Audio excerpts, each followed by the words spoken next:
ए राजा हो हम कमाई डॉलरवा ना जाए पारे बहारवा हो। ये क्या है? ये इंट्रो था, जैसे मंत्र उच्चारण कर रहे हो। थोड़ा बिल्डअप दो बेबी, थोड़ा एलिवेशन दो, इसे कहते हैं इंट्रो। भाई और बहनों, presenting the most interesting and entertaining character, DJ Bass, Bass, Bass, Bass, Bass, Bass.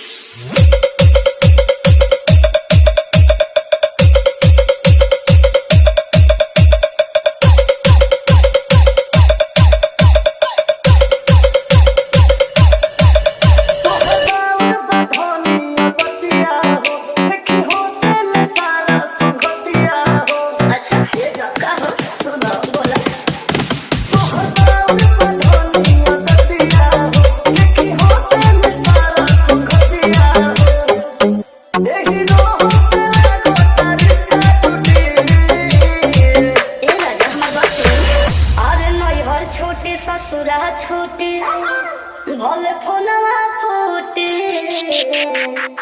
बाकेरे लगा बनावल ना छोटे बाकेरे लगा बनावल ना छोटे।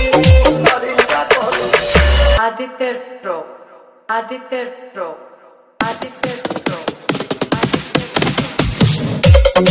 आदित्य